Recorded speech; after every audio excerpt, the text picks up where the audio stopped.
Do for money is Uber driving.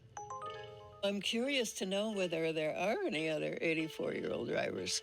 I'm 82 years old, and I wish I could retire now. I do not have any retirement savings. I always felt that I was too young to think about retirement. And So, hey, what's up? It's JCTV tapping back in with y'all. We're going to hit you with another video. This one's from Business Insider. And they talking about people that are up in age in their 70s and 80s. And they still have to work because they had no retirement fund. Or they had no retirement funds. So we're going to check this video out. Again, 2 for 1 today. Because I'm delivering this load at this Volvo warehouse. And they got some banging Wi-Fi, so we're going to take advantage. But let's roll. I was a hippie, and I was all about living in the here and now. The cost of living has gotten out of sight, and there is no safety net for the elderly. Bills are harder to pay because everything costs more. I grew up very poor, and part of what drives me right now is that I don't want to be poor again, because I know what it feels like. As soon as you start working, plan for retirement.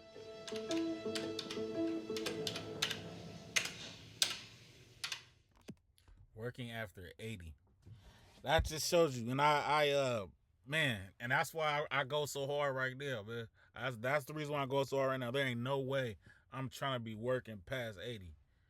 And like, I'm not talking about working, because I believe once a man stops working, that's when he starts dying. So I don't mean like not doing anything, not being productive. But as far as like one of the people said, this lady, I believe it was her, saying that she drives Uber. I'm pretty sure in her 80s, she don't want to drive Uber. Like in my 80s, I want to have a bunch of passive income going in. I might have to check in over here, drive over here, see what's up with over here with this property, that property, checking with it, with this company, that company. That's fine. You feel me? I might have to fly to New York and just tap in with this art studio, see what's going on over here. That's cool. You feel me? That's stuff that I wouldn't mind doing. But as far as you having to be a greeter at Walmart, you having to work for Uber, having to DoorDash, and you in your 70s and 80s because you don't have a safety net, it's crazy. Your younger self helps your older self. Your younger self will save your older self. It's delayed gratification, man. But it's man. Let's see what they say. I've worked since I was 15 and a half. I've been a cocktail waitress. I've driven a catering truck. I've worked in cable TV. I started as a professional drummer. I did that for about 15 years. I used to have my drums right by my bed so that I could just get out of bed in the morning and start playing, which drove my parents crazy. Nursing, I never really thought of as a career. It was like process of elimination. I don't want to be a secretary. I don't want to be a teacher. I do want to help people. So nursing was It's funny, back then at her age, it was a secretary, nurse, or a teacher. And that was back when women were quote unquote it seemed like if she in her 80s, when 25, 15, 05, 95, 85, 75, 65, 55. That's 45. So back then, women were quote unquote the suffrage unit movement came around yet, so they were quote unquote oppressed. But nursing, a clerk, or a teacher was the 3 jobs she said she that were available that she didn't want to do. It's funny how in today's day and age, the majority of women still are in nursing, teacher, or clerk. And that just goes to show you men and women are wired different. And you leave people to their own devices, like without forcing people into certain areas. Women will usually choose a certain type of job and men will usually choose another type of job. But I just thought that was interesting. a job that I could do. I got my degree in mathematics. Then I got recruited by General Electric to become a computer programmer. Computer science was a very new field, but it was exciting because we were in such demand that companies would essentially bid for you. After I left music, I went into healing work. I had a very active practice in Houston. It's funny too because you can see, or not funny but interesting, that like you got one guy who's a computer engineer, the other lady she was in the nursing, I believe, and then him he's more of a free spirit, it seems like. But there's from all different backgrounds and all different choices at the beginning of their life. But I guarantee you by the end of this video, one thing's gonna be in common: the reason why they're still working at 80. It don't matter what field you're in. If you don't master this thing when you're younger, you're gonna be working past 80. At the peak of my career, I was probably earning maybe $50,000 or $60,000, which isn't a lot of money, but it was enough for me. The peak. I don't know, 60,000 back whenever. He didn't give a time frame, but I'm assuming that was, and he's probably in his 20s or 30s, and he seems to be, if he's in his 70s, 80s back then, that's a good amount of money, because now $50,000, $60,000 in 2025 is $50,000 is average for what most people make per year.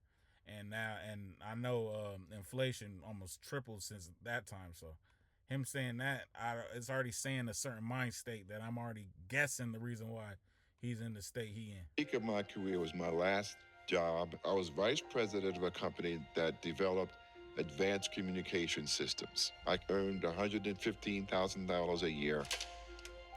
See, they're not saying what year this was.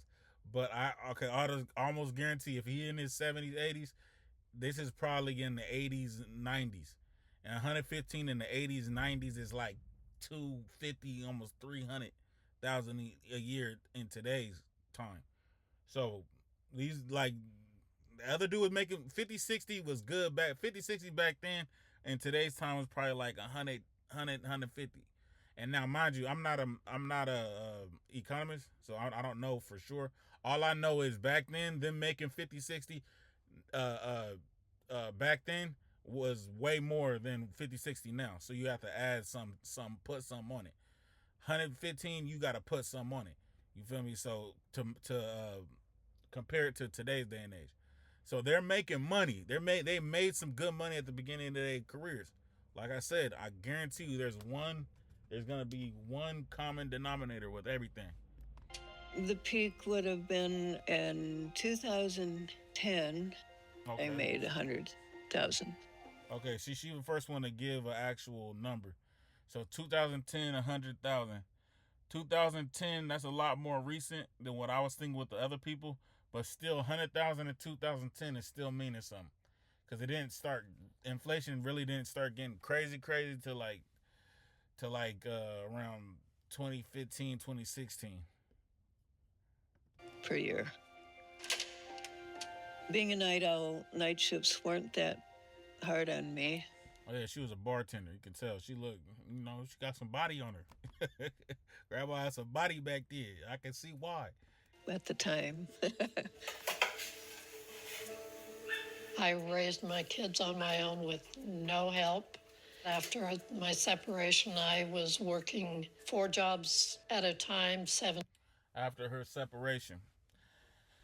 Now, I'm going to be real, and these are one of the denominators. After her separation, she had to work 4 jobs at a time and with her kids, to raise her kids, a strong woman, just having to do it by herself. But I can almost guarantee, and I really wish I was there to ask her, why did you separate from your husband? And I guarantee you she would say she didn't feel love no more. I don't know. I'm just guessing. I'm just guessing. You feel me? I guarantee you she didn't feel love no more. And another thing I guarantee you that dude was working and he was providing. But she didn't feel special. She didn't feel love no more. Somebody convinced her it was better to do it on your own than to stay with this man. And she worked 4 jobs and now she's 80 plus, still working. Might be the same common denominator for the rest of them, but let's see. 7 days a week. There he goes. I got laid off, I think, 2 times in my career And it took me a while to find other employment. So I would draw from that 401k money to support ourselves. Thank you. Turn on more light? Oh, he doesn't need it. Got laid off. And I can understand that. And that's the same thing with what I'm doing. Is just like, you got to make yourself valuable to where that doesn't happen. You feel me? Where if you get laid off from a company or a job, that's not going to stop the revenue. That's not going to stop the money flow. You feel me? And I think back then, there's more one-track minded. And I don't really blame him. I want to hear the rest of what he got to say. But I don't really want to blame him because back then, information wasn't as readily available as it is today. Today's day and age, you have no excuse. You have no excuse. If something's like coding now, AI is taking over coding. You have no excuse to get out there and figure out another way to generate income. Back then, it was a little bit harder. It was a little bit harder to, to go into another career field. Now, it's really no excuse. You just got to have that work ethic. But let's hear him out with the rest of what his downfall was. I know he said he said he got fired twice, and it was a long time to find a new job in between those times. So he was drawing out of his 401k, whatever he did have saved up. So he was doing stuff when he was working, saving up, but when he got fired, like hindsight 2020, he maybe should have tried to delve into other means of income, because computer coding is just like how AI is taking over stuff now. A lot of that stuff is being taken over, just like architects. Used to be people that used to draw out buildings, real skilled, and they have all the specs for the building, and they were really valuable. But then when computers came along, it's a click of a button, computer will generate it in 2 seconds. Now all those skilled architects, they become useless. Now you got to find another way to make money. So only thing that changes is time, and constant elevations, constant evolution, constantly reinventing yourself is the key. Don't stay stagnant. In the early 90s, there was a stock market crash. I didn't know what I was doing. I panicked, so I sold all of my stock. I might have a degree in mathematics, but it doesn't mean I'm financially literate. I like that. And that's another thing too. And I think now is a lot more information on the stock market. With him, you probably shouldn't have been investing if you didn't really know what you were doing. But like I said, I'll shoot OG some bail. Like, it's still, back then, he really didn't know what was going on. And when whatever you got invested in, unless the company just going flat out of business, you hold it. And then once the stock market always recorrects itself, and then you go back in. But I personally would suggest investing in what I do with ETFs, because I don't really have time to really follow each individual stock day by day, just see fully stay update. So ETFs basically it's like the top companies you can invest in. It's a more steady. You get a steady dividend and a steady growth. You're not gonna get the this stock jumped up 200% and just triple your money overnight type thing. That's not really what's gonna happen. But in that long run, that compound interest is gonna build up for you. I decided I was going to sell my house and move to Texas, so I did sell the house, and that was right at 2008 or 9, and the people that were buying the house lost their jobs. It fell out of escrow, and I'm still here. And I think 2008-9, that's when that crash, that recession came, because I graduated in 09, and the minute I graduated, it was a recession. There was no jobs, no nothing. I was just, yeah. I lost all the equity in my house, and it took quite a while for it to come back up. Getting in debt from traveling have set me back. Currently, I'm in debt for, I think... He over there taking sabbaticals. He on the roller coaster with his monk homies and all that. But hey, that's what I'm saying. That's that gratification. He probably had a good time. Got a lot of pictures. He got all the pictures to to show you. But hey, bro, like, now you in your 80s doing things you don't really want to do. Like, come on, man.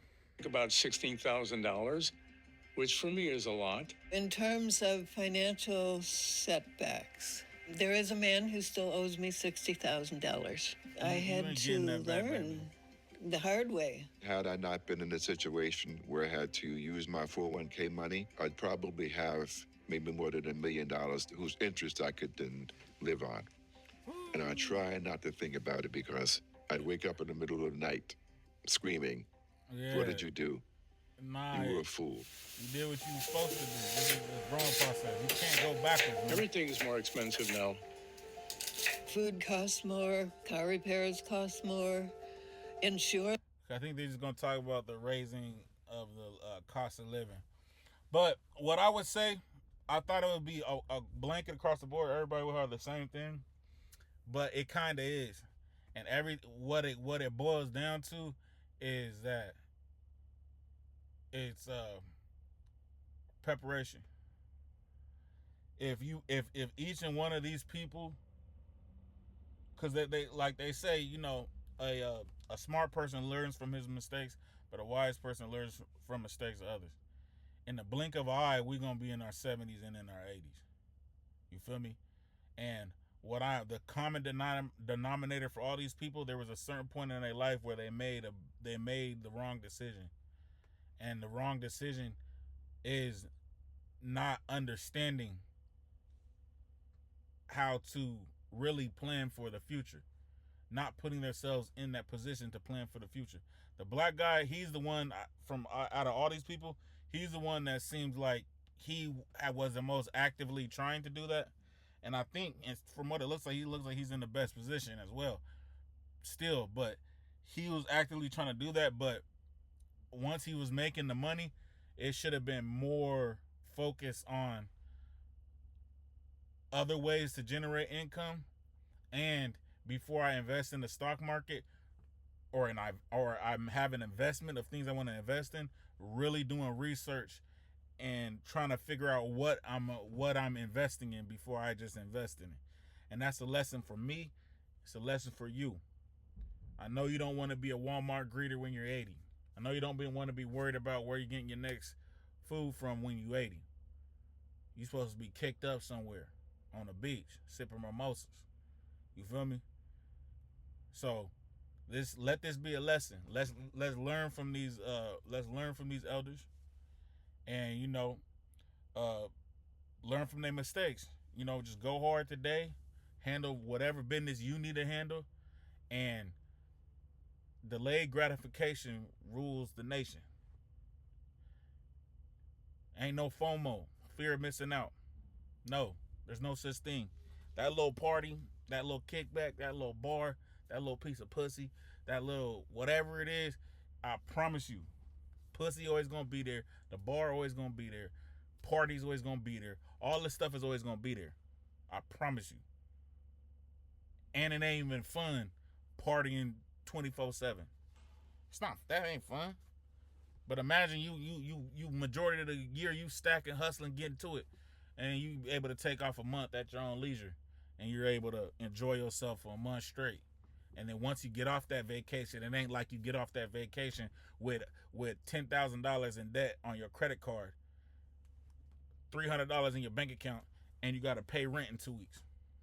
Nah, you get off that month-long vacation, and you still got chip. You still got chip.